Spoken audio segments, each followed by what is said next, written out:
নমস্কার, রিমস রসুয়ে সবাইকে স্বাগত জানাই। আজকে বানাবো মোচা বাটা। মোচা বাটা বানানোর জন্য আমি একটা মোচার ভিতরের যে নরম অংশটা থাকে সেটা নিয়েছি, আর মোচাটা 2 টুকরো করে নিয়েছি। এবার এটাকে নুন দিয়ে প্রেসার কুকারে সিদ্ধ করে নেব।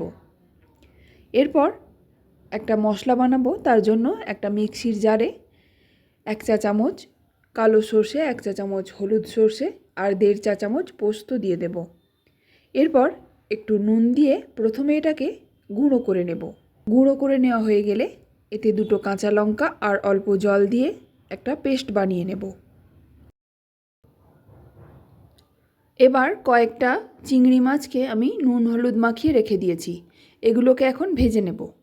তার জন্য কড়াইতে তেল গরম বসিয়েছি। তেলটা গরম হয়ে যাওয়ার পর মাছগুলো দিয়ে দেব। তারপর উল্টে পাল্টে ভালো করে ভেজে নেব। অন্যদিকে মোচাটাও সিদ্ধ হয়ে গেছে। মাছগুলো তুলে ওই মোচার সঙ্গে একসঙ্গে এই দুটোকে পেস্ট বানিয়ে নেব। এরপর মাছ ভাজার যে তেলটা ছিল ওই তেলের মধ্যেই একটা শুকনো লঙ্কা আর অল্প একটু কালো জিরে ফোড়ন দিয়ে দেব। আপনারা তেলটা বদলে নিতে পারেন। ফোড়ন থেকে সুন্দর গন্ধ বের হলে মোচা আর চিংড়ি মাছের পেস্টটা দিয়ে দেব। আপনারা যদি হলুদ দিতে চান এই সময় অল্প একটু হলুদ দিয়ে দিতে পারেন। এই মোচা বাটাটা নিরামিষভাবে করতে চাইলে এখানে চিংড়ি মাছটা বাদ দিয়ে দেবেন, আর সর্ষে পোস্তর সঙ্গে একটু নারকেল বেটে নেবেন। মোচা বাটাটা 3-4 মিনিট নাড়াচাড়া করে নেওয়ার পর এর মধ্যে সর্ষে পোস্ত আর কাঁচা লঙ্কার পেস্টটা দিয়ে দেব। তারপর আরও কিছুক্ষণ নাড়াচাড়া করে মিশিয়ে নেওয়ার পর এর মধ্যে দিয়ে দেব পরিমাণ মতো নুন আর চিনি।